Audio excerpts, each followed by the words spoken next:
The morning shift on mining station Kepler 442b started like any other day. Commander Lee Jiwan sat in his office, drinking bitter coffee and reading the daily reports. The numbers looked good. His miners had pulled another record haul of rare metals from the planet's deep crust. The corporate bosses back on Earth would be happy. Outside his window, the twin suns of the Kepler system cast strange shadows across the mining platforms. Platform 7 stood in the distance, its massive drilling arms working day and night to reach the richest ore deposits. The planet had no atmosphere to speak of, just thin gases that barely registered on their sensors. It was a dead world, perfect for mining operations. Jiwan finished his coffee and started reviewing the equipment reports when his communication device buzzed with urgent alerts. The seismic monitoring station was sending emergency signals. He opened the channel and heard the panicked voice of technician Bae Young-ho. "Commander, we have massive ground instability under Platform 7. The readings are off the charts. Something big is happening down there." Jiwan grabbed his helmet and rushed to the monitoring station. The seismic display showed readings that made no sense. The ground beneath Platform 7 was moving in patterns that looked almost like breathing. Deep underground, something was causing vibrations that registered as larger than their biggest drilling equipment. "Shut down Platform 7 immediately," Jiwan ordered. "Pull all personnel back to safe distance." Within minutes, the drilling operation ground to a halt. The workers evacuated the platform and moved to observation posts. That was when the ground began to crack. It started as thin lines spreading across the rocky surface. Then the cracks widened, revealing depths that their geological surveys said should not exist. Steam rose from the openings, carrying strange mineral scents that none of the crew recognized. Dr. Park Min-ho arrived at the scene within an hour. As the station's chief scientist and xenobiology expert, he was called whenever something unusual happened. But nothing in his training had prepared him for what he saw through the observation scopes. "Commander, there's a cavern down there," Min-ho reported, his voice filled with wonder. "It's huge, and the walls are glowing." Jiwan looked through the scope himself. Deep beneath the cracked ground, a vast space opened up. The walls were covered in what looked like crystals, but they pulsed with soft blue light like living things. The cavern stretched beyond what their lights could reach. "That's impossible," Jiwan said. "Our deep scans showed solid rock for kilometers down." "The crystals might have blocked our sensors," Min-ho suggested. "Some mineral formations can interfere with scanning equipment." They spent the next few hours preparing for a descent into the cavern. Min-ho led a small exploration team equipped with full environmental suits and portable lighting systems. The plan was simple. Go down, take samples of the glowing crystals, and map the cavern structure. The descent took longer than expected. The cavern was deeper than it appeared from the surface. As they rappelled down, the crystal formations grew larger and more complex. Some were as tall as trees, branching out in patterns that looked almost like neural networks. "The bioluminescence is incredible," Min-ho radioed to the surface. "These formations are unlike anything in our databases. They're definitely organic in some way."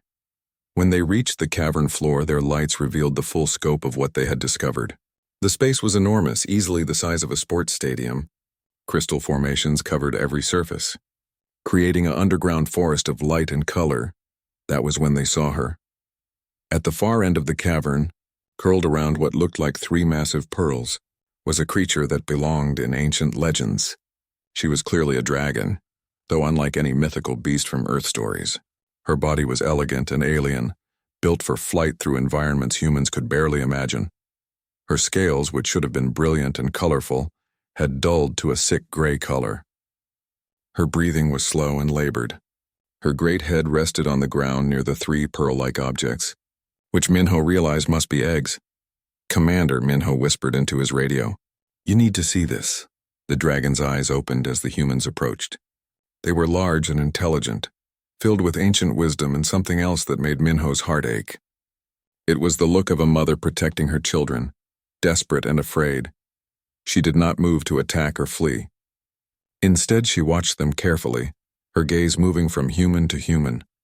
There was no aggression in her posture, only careful attention and what seemed like hope.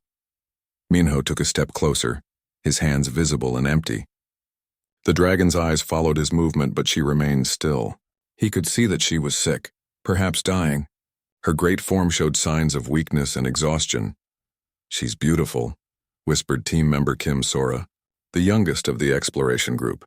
The dragon seemed to respond to the tone of admiration in Sora's voice. Her head lifted slightly and she made a sound that was part whistle, part musical note. It was hauntingly beautiful and clearly some form of communication. She's trying to talk to us, Minho realized. The 3 pearl objects were definitely eggs, each one as large as a small vehicle. They glowed with the same soft light as the crystals around them, but dimmer, as if the light was fading. The dragon kept one wing extended over them, protecting them even in her weakened state. Minho began to understand what they were seeing. This creature had come to this planet to lay her eggs. The glowing crystals were not natural formations, but something created by her species for nesting. She was alone, sick, and trying to protect her unhatched children. "Commander, we need medical support down here," Minho radioed, "and contact the xenobiology department. We're looking at first contact with an intelligent alien species." The dragon continued to watch them, her ancient eyes filled with a desperate hope that these strange visitors might somehow help her save her children. Above them, word began to spread through the mining station that humanity had just discovered they were not alone in the universe, and deep in the crystal cavern, a dying mother waited to see what kind of species they truly were. The news of the dragon's discovery spread through mining station Kepler 442b like wildfire. Within hours, every department head was gathered in the main conference room, staring at the video feeds from the crystal cavern. The images seemed impossible, yet there she was, a living creature from humanity's oldest stories. Communications specialist Kim Yuna worked frantically at her station, trying to establish some form of contact with the dragon. She had studied alien communication protocols in training, but those were all theoretical. No one had expected to actually meet another intelligent species, especially not one that looked like it stepped out of ancient Earth mythology. "She's been watching our people for 6 hours now," Yuna reported to Commander Jiwan. "No aggressive movements, no attempts to flee. She just observes everything we do." Down in the cavern, Dr. Park Minho had set up a basic research station near the dragon's resting place. He maintained a respectful distance, but close enough to study her behavior and physical condition. The more he watched, the more concerned he became. "Her breathing rate has decreased since this morning," Minho reported through his radio. "And look at the way she positions herself around those eggs. She's using her body to regulate their temperature somehow." The dragon seemed to understand that the humans were trying to help. When Minho moved his equipment closer, she watched carefully but did not object. When he pointed devices at her eggs, she tensed slightly but allowed the scans to continue. Yuna decided to try the most basic form of communication. She set up a projection system that could display simple images on the cavern wall. Starting with mathematical concepts, she projected the sequence 1, 2, 3, hoping the dragon would recognize the pattern. The response was immediate and startling. The dragon lifted her great head and made a series of musical sounds, each one lasting for exactly the same duration. 1 note, then 2 notes, then 3 notes. "She understood mathematics. She's responding," Yuna called excitedly over the radio. "She gets it. She knows we're trying to communicate." Encouraged, Yuna moved to more complex concepts. She showed images of the planet, the mining station, and finally pictures of humans. The dragon watched each projection carefully, her intelligent eyes following every detail. When Yuna projected an image of the dragon herself, something remarkable happened. The creature made a long, complex sound that seemed to contain multiple tones at once. Then she pointed with one clawed finger at the projection, then at herself. "She's telling us her name," Minho realized. "That sound is what she calls herself." The name was impossible for human vocal cords to reproduce. It sounded like wind rushing through mountain passes, mixed with the call of distant thunder. Minho tried several times to repeat it, but could only manage rough approximations. Finally, he pointed to himself and said clearly, "Minho." Then he pointed to the dragon and attempted her name again. She listened patiently to his efforts, then made a shorter, simpler sound that seemed like she was trying to make it easier for him. "I think she's adapting her name for us," Yuna observed, "making it something we can pronounce." Minho settled on calling her Tempest, based on the storm-like qualities of her true name.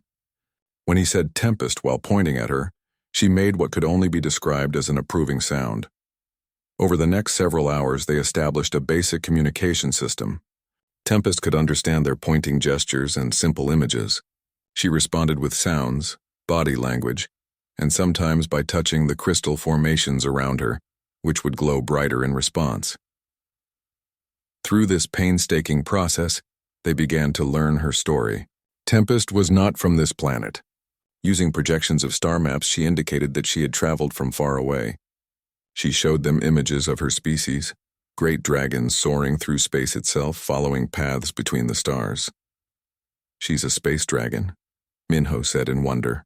"Her species travels between star systems." But something had gone wrong with her journey.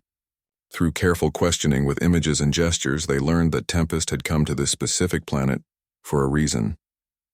The mineral composition here was necessary for her eggs to develop properly. The 3 eggs were her children, but they were more than that. Through her careful explanations, Minho began to understand that dragon eggs required very specific conditions to hatch. The parent had to provide a constant energy field, a kind of biological electricity that kept the developing hatchlings alive. "She's like a living incubator," Minho explained to the team above. "Her body generates the energy her babies need to grow." But Tempest was failing. The longer she stayed on the planet, the weaker she became. Something in the environment was slowly poisoning her, draining away the very life force her children needed to survive. She had been trying to maintain the energy field for months, growing weaker each day. Her dulled scales and labored breathing were signs that she was dying, and if she died, her eggs would die with her. The revelation hit the human team like a physical blow. This magnificent creature was not just sick. She was sacrificing her own life trying to keep her children alive. She was trapped, too weak to leave the planet but too devoted to abandon her eggs. "How long does she have?" Commander Jiwan asked over the radio. Minho studied Tempest's condition carefully. Her energy levels were dropping steadily. At the current rate of decline, she might last another few weeks, maybe a month. "Not long," he answered quietly. "And when she goes, the eggs go with her." Tempest seemed to sense their distress. She made soft, comforting sounds and touched one of the glowing crystals near her head. The crystal pulsed brighter, and somehow the humans could feel her gratitude for their concern. She had been alone with her burden for so long. Now, for the first time in months, she was not facing the approaching darkness by herself. These strange, small creatures cared about her fate and the fate of her unborn children. In her ancient, intelligent eyes, hope flickered like a candle flame. Perhaps there was still a chance to save her babies after all. The emergency meeting in Commander Jiwan's office lasted until the early morning hours. Every department head sat around the table, their faces showing the weight of an impossible decision. Outside, the mining operations had come to a complete stop for the first time in 3 years. "Let me understand this correctly," said Mining Director Han Kyung-so, his voice tight with stress. "Our drilling operations are killing this creature and her eggs." Dr. Park Minho nodded grimly. "The electromagnetic interference from our heavy machinery is disrupting whatever natural process keeps her alive. Every day we continue mining, she gets weaker." Chief Engineer Cho Daeho pulled up readings on his tablet. "The power signatures from Platform 7 have been flooding that cavern system for months. We had no idea anything was living down there." Commander Jiwan stared at the report spread across his desk. The corporate contract was clear. They had quotas to meet, deadlines to honor.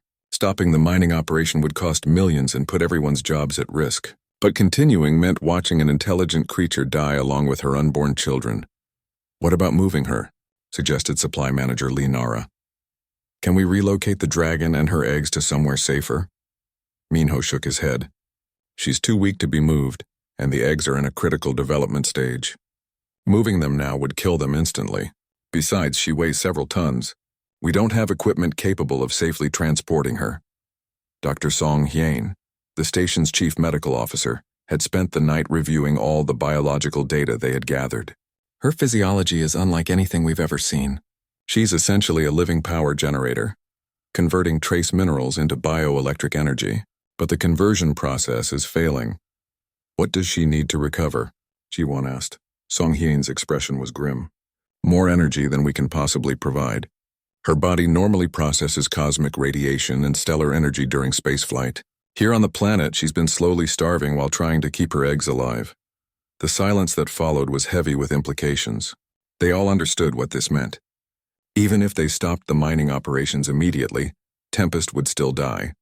She needed energy sources that didn't exist on this barren planet. Engineer Chodeho had been running calculations on his portable computer. "I've been thinking about this all night. What if we could supplement her energy directly? Our fusion reactors generate massive amounts of power. Maybe we could find a way to transfer some of that energy to her." "That's insane," Han Kyung-so said immediately. "You're talking about interfacing human technology with alien biology. We have no idea what that might do to her." "We know what doing nothing will do to her," Minho replied quietly. The argument continued for another hour. Some wanted to contact Earth authorities and wait for instructions. Others argued that by the time help arrived, Tempest and her eggs would be dead. The mining company representatives wanted to continue operations and let the dragon's fate be someone else's problem. Commander Ji-won finally called for silence. "I need to see her myself before making any decisions." An hour later, Ji-won descended into the crystal cavern for the first time. Nothing had prepared him for the sight of Tempest in person. She was magnificent even in her weakened state, a creature of grace and power that belonged among the stars. When she saw him, Tempest lifted her great head and made the soft musical sound that Minho had identified as a greeting. Her eyes, ancient and wise, seemed to look directly into his soul. "She knows we're trying to help," Minho explained quietly, "but she also knows she's running out of time."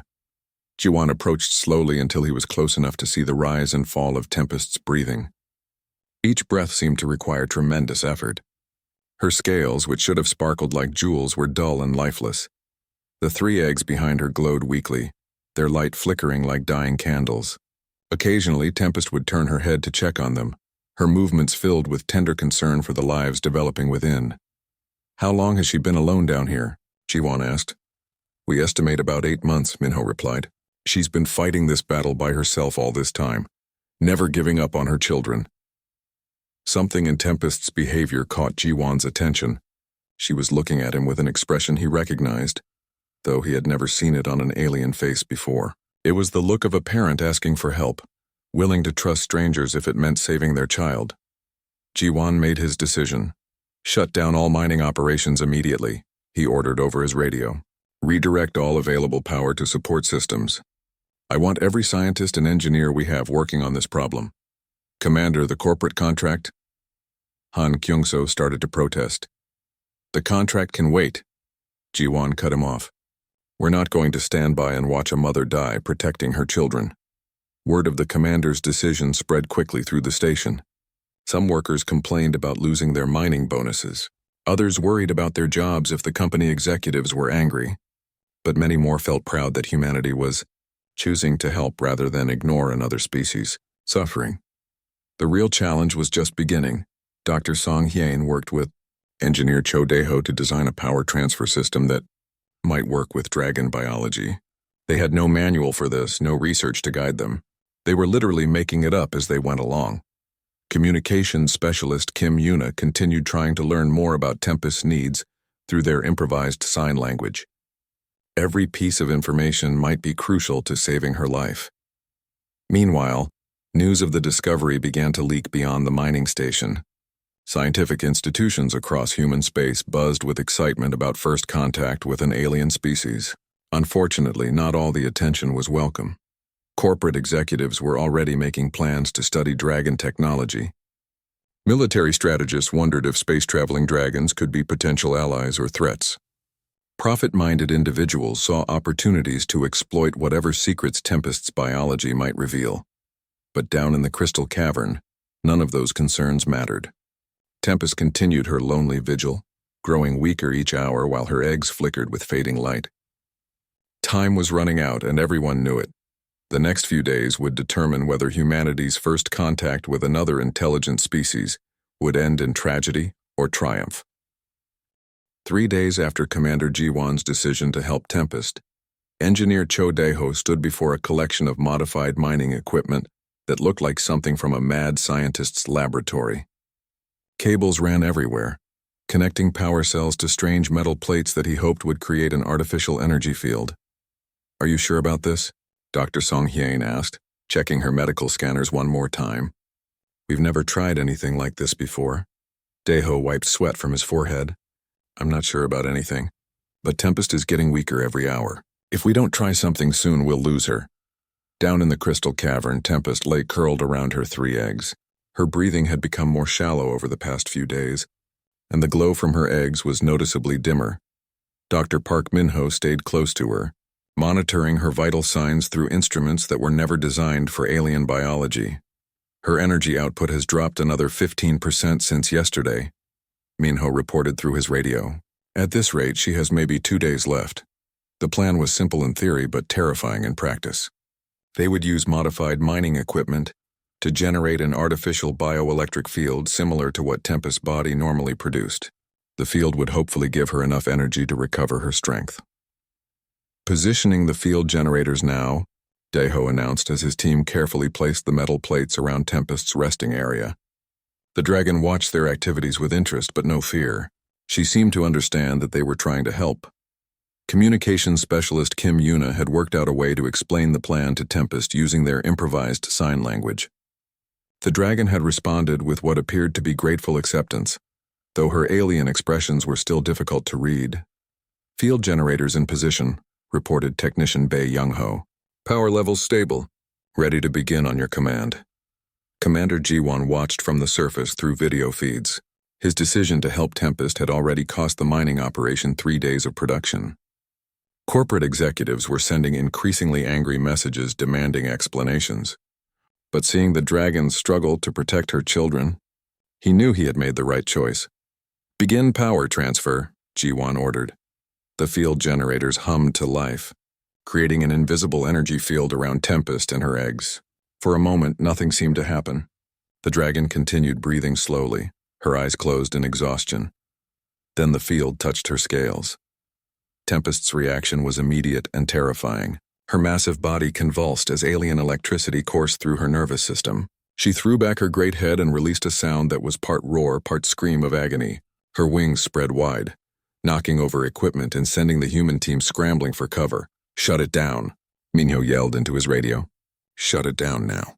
But before Daeho could reach the power controls, Tempest's thrashing tail struck one of the field generators. Sparks flew as the device shattered against the cavern wall. The artificial energy field collapsed, but the damage was already done. Tempest writhed in pain, her massive form crashing into the crystal formations around her. The glowing crystals shattered under her weight, their light flickering and dying. Her eggs, unprotected during her convulsions, rolled dangerously close to the cavern's rocky walls. She's going into shock, Dr. Song Hyun announced, reading the medical scanners from a safe distance. Her nervous system can't handle the artificial energy input. Min-ho made a decision that went against every safety protocol he had ever learned. Ignoring the danger from Tempest's thrashing movements, he ran toward the suffering dragon. Her pain filled the cavern with heartbreaking sounds that seemed to come from the depths of her soul. Without thinking about the consequences, Min-ho placed his bare hands against Tempest's scales and began speaking to her in Korean. His voice was gentle and soothing, filled with the same tone he had used to comfort frightened animals as a child. It's okay, he whispered, even though she couldn't understand his words. We're trying to help. Please don't give up. Something extraordinary happened. At the touch of human skin against her scales, Tempest's wild movements began to slow. Her breathing, which had been rapid and panicked, gradually returned to its normal rhythm. The agony in her eyes faded, replaced by something that looked almost like wonder. Min-ho felt a strange tingling sensation where his hands touched her scales. It was as if a gentle electric current was flowing between them, but instead of pain, it brought a sense of calm and connection. What's happening? Yuna asked in amazement, watching through her monitoring equipment. I don't know, Min-ho replied, never taking his hands away from Tempest's scales, but she's responding to direct contact. Dr. Song Hyun's scanners were showing readings that made no scientific sense. There's some kind of neural resonance happening between them. Their brainwave patterns are starting to synchronize. Tempest turned her great head to look directly at Min-ho. In her ancient eyes, he saw not just intelligence, but something deeper. She was somehow reading his emotions, understanding his intentions in a way that went beyond language or gestures. Through this strange connection, Min-ho began to understand what had gone wrong with their artificial energy field. Tempest species didn't just need electrical energy. They needed life force, the bioelectric patterns that came from living beings. The cold mechanical energy from their machines was like poison to her system. She needs organic energy, Minho explained to his team, his hand still pressed against Tempest's scales. Not artificial power, but actual life energy from living creatures. The implications of this discovery were staggering. To save Tempest, they would need to find a way for living beings to share their own life force with her. It was dangerous, potentially deadly for the volunteers, and completely unprecedented in human medicine. But as Minho looked into Tempest's eyes, he saw the desperation of a mother who would do anything to save her children. In that moment, he made a silent promise. They would find a way to help her, no matter what the cost. Around them, the broken crystal formation sparkled in the artificial lighting, and Tempest's eggs continued their slow, steady pulse toward life or death. Commander Lee Jiwon stood in his office, staring at the message on his computer screen. Corporate headquarters had sent their final warning. If mining operations did not resume within 24 hours, he would be relieved of command and face criminal charges for breach of contract. But down in the Crystal Cavern, Dr. Park Minho was making a discovery that would change everything they thought they knew about helping. Tempest, the strange connection he had felt when touching Tempest's scales, was not just his imagination. Dr. Song Heen's medical equipment showed clear evidence that some kind of energy transfer was happening between human and dragon. When Minho placed his hands on Tempest's scales, her vital signs improved noticeably. "It's like she's drawing life energy directly from you," Hyen explained, studying the readings. "Your bioelectric field is somehow compatible with her needs." Communications specialist Kim Yuna had been working around the clock to understand more about dragon biology through her conversations with Tempest. Using pictures and gestures, she learned that Tempest species were naturally empathic. They could sense emotions and share energy with other living beings. "She's been trying to tell us this for days," Yuna realized. "Dragons don't just travel through space alone. They form emotional bonds with other creatures. That's how they survive long journeys between stars." The solution was becoming clear, but it was more dangerous than anyone had imagined. To save Tempest and her eggs, human volunteers would need to form direct neural connections with her. They would literally share their life force to keep her alive. "Absolutely not," Dr. Hien said firmly when Minho proposed the idea. "We have no idea what that kind of connection might do to a human mind. You could end up brain damaged or worse. And if we don't try, Tempest and her babies die," Minho replied. "I've felt the connection. It doesn't hurt. If anything, it feels natural, like we were meant to help each other." Commander Jiwon faced the hardest decision of his career. Corporate executives were threatening his job and criminal prosecution. Military officials were demanding access to study dragon technology. Scientists from across human space wanted to examine Tempest's biology for research purposes. But in the crystal cavern below, a mother was dying while trying to protect her children. "I'm authorizing the procedure," Jiwon announced during an emergency meeting. "We're going to save her." "Sir, the legal consequences." Mining Director Han Kyung-so started to protest. "Will be my responsibility," Jiwon cut him off. "I'm not going to watch an intelligent being die when we have the power to help. If that costs me my career, so be it." Word of the commander's decision spread quickly through the mining station. Some workers were angry about the continued shutdown of operations. Others worried about their jobs if the company punished the entire crew. But many more volunteered to help with the dangerous life-sharing procedure. Engineer Cho Daeho worked with Dr. Hyen to design a neural interface system that could safely connect human volunteers with Tempest. It was based on medical equipment used for treating brain injuries, modified with components from their communication systems. The device looked like a simple crown of metal and wires, but it would create a direct connection between human and dragon consciousness. The volunteers would need to maintain the link for hours at a time, sharing their bioelectric energy to keep Tempest alive. "The risks are significant," Dr. Hien warned the volunteers during their briefing. "We don't know how human minds will react to contact with alien thoughts. You could experience hallucinations, memory problems, or permanent psychological damage." 12 crew members stepped forward anyway. They included scientists, engineers, miners, and support staff. All of them had seen Tempest's desperate love for her unborn children and decided that some things were worth the risk. Dr. Park Minho volunteered for the first extended interface session. As the neural crown was placed on his head and the connection established, his consciousness expanded beyond anything he had ever experienced. Suddenly, He was not just Minho, the human scientist. He was also Tempest, ancient and wise, carrying memories of soaring through nebulae and visiting worlds beyond imagination. He felt her love for her unhatched children, a love so powerful it had driven her to sacrifice everything to keep them alive. In return, Tempest experienced human emotions for the first time. She felt Minho's determination, the species trait that made humans refuse to accept defeat even when facing impossible odds. She sensed the compassion that drove him to risk his own life for creatures he had just met. The connection worked. Within hours of the first interface session, Tempest's scales began to regain their lustrous shine. Her breathing became stronger and more regular. Most importantly, the glow from her eggs grew brighter and more stable. But the procedure took a heavy toll on the human volunteers. After 6 hours connected to Tempest's consciousness, Minho emerged from the interface exhausted and disoriented.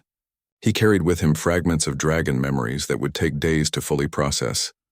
"It's like trying to contain an ocean in a teacup," he told Dr. Heen during his medical examination. "Her mind is so vast, so different from ours. But the connection is beautiful. She's not just a dragon, she's a person with thoughts and feelings as real as our own." Other volunteers took shifts maintaining the neural link. Each one returned with stories of the wonders they had experienced through Tempest's memories. They had seen the birth of stars, the dance of gravity waves, the ancient councils where dragons gathered to share knowledge across the galaxy. As word of their efforts spread beyond the mining station, something unprecedented began to happen. Other alien species, some humanity had never contacted before, began sending messages of support. The Vorthan Collective, silicon-based beings from the Outer Rim, transmitted technical data about bioelectric amplification. The Ethereal Commonwealth offered rare minerals that could enhance the neural interface process. For the first time in galactic history, multiple species were working together not for profit or politics, but simply to save lives. In the crystal cavern, Tempest's recovery continued. Her eggs showed the first signs of hatching readiness, small cracks appearing in their pearl-like surfaces. The mother who had been dying just days before was now strong enough to lift her great head and sing soft lullabies to her unborn children.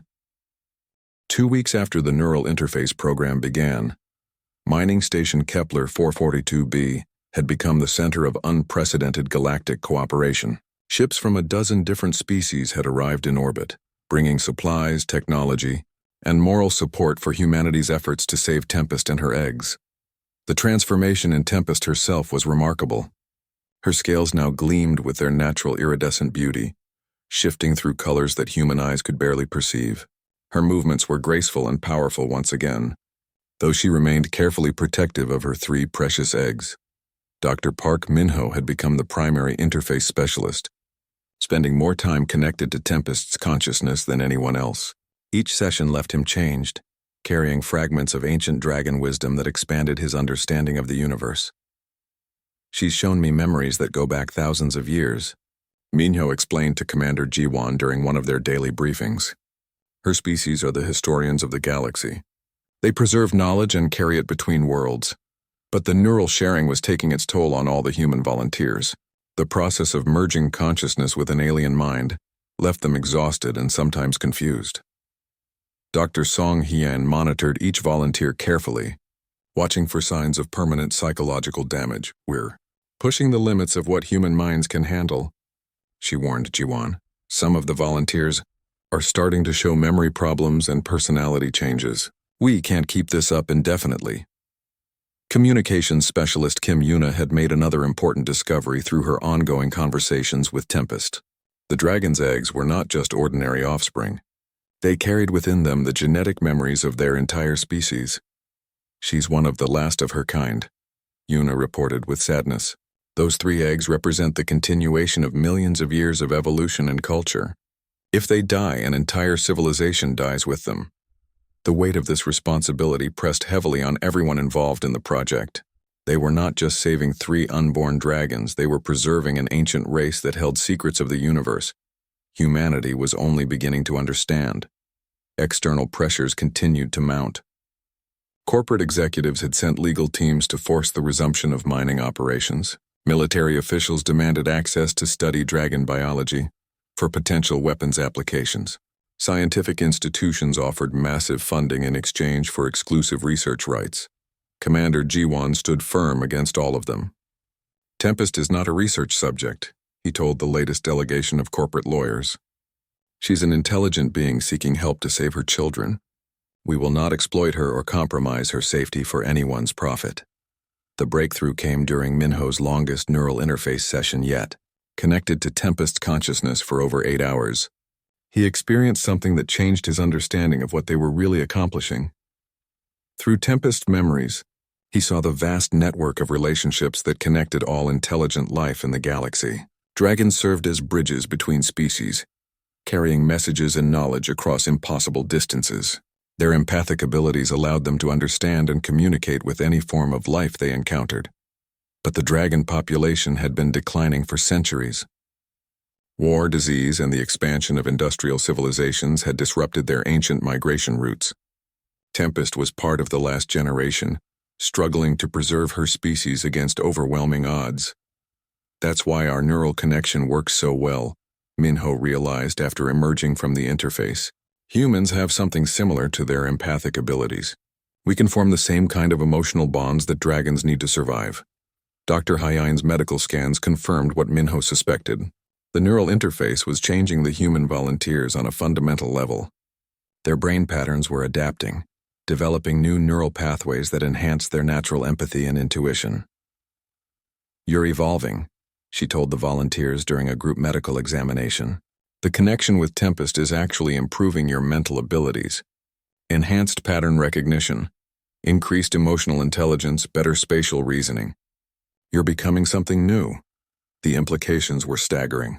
Humanity's efforts to save Tempest were creating the first human-dragon hybrids, not in body but in mind.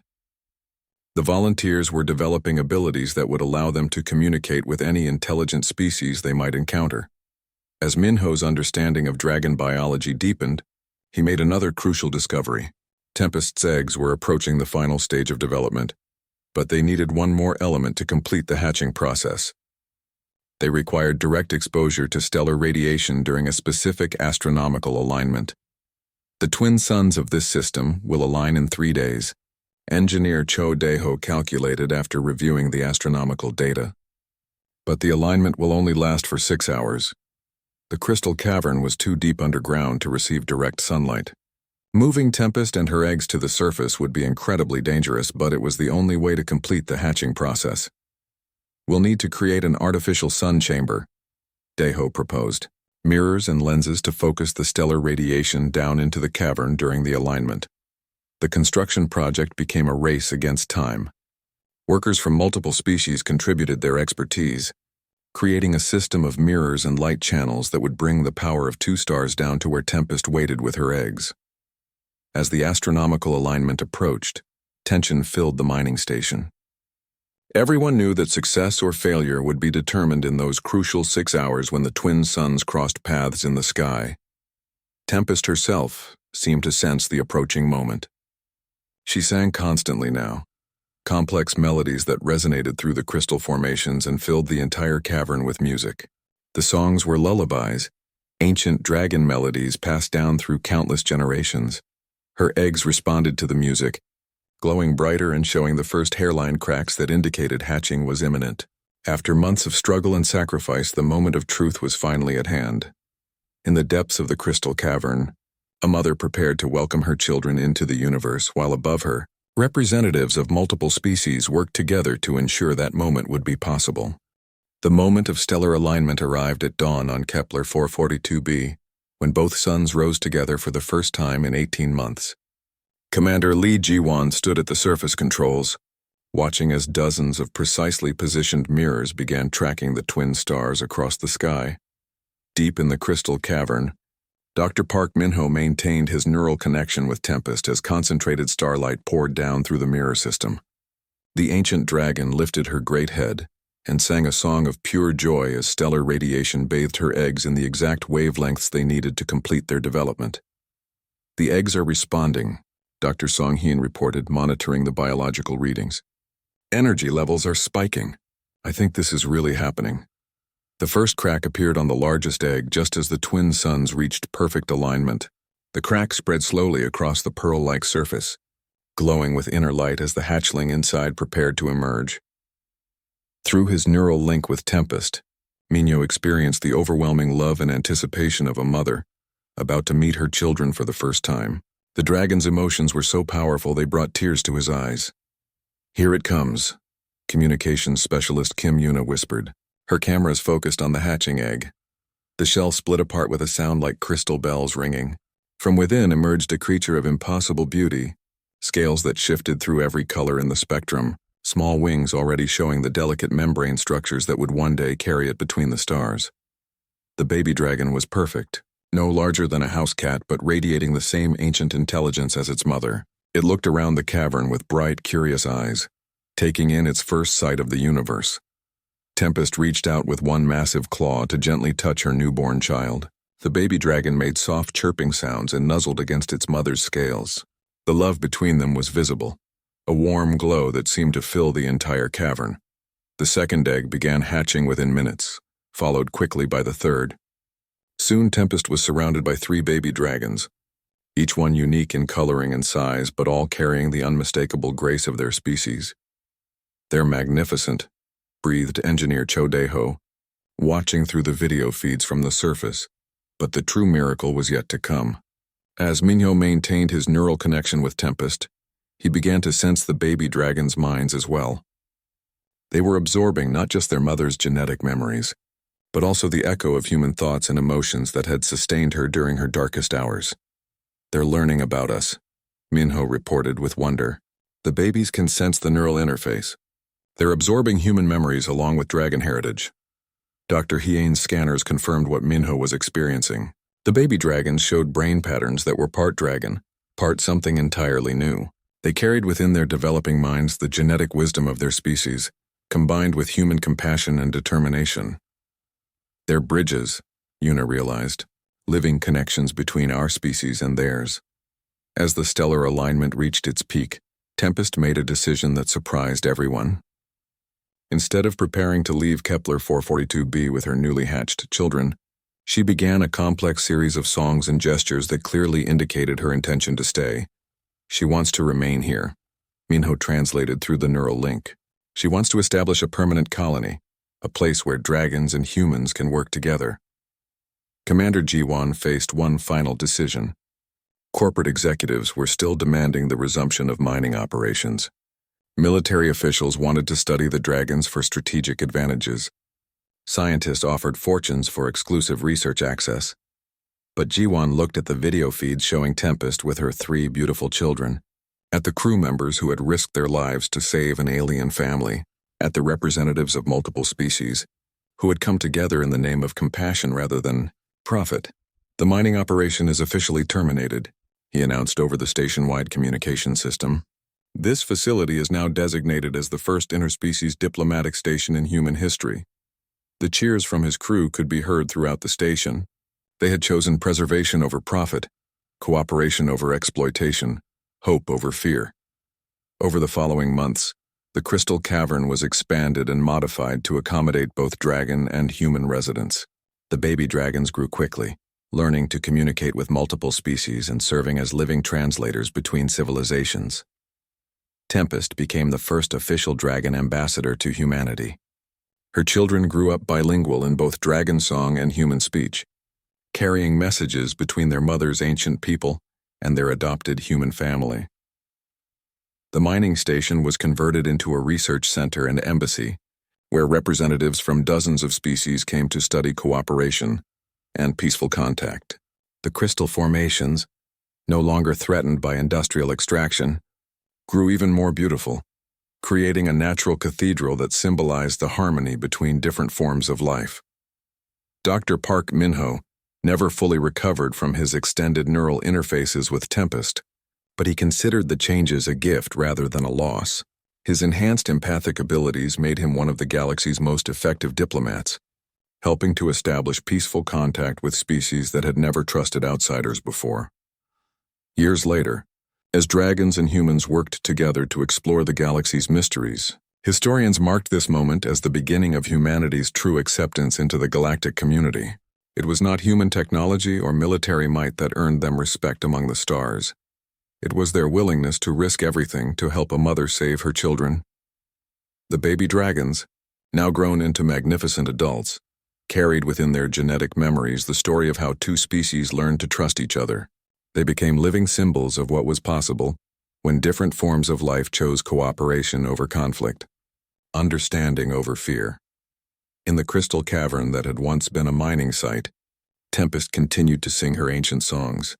But now they were not lullabies of desperate hope, but celebrations of life, family, and the unexpected friendships that could bloom between the most unlikely of species. The Dragon Mother's desperate plea had been answered, not with cold technology or corporate efficiency, but with the most powerful force in the universe: the simple decision to care about someone else's children as much as your own.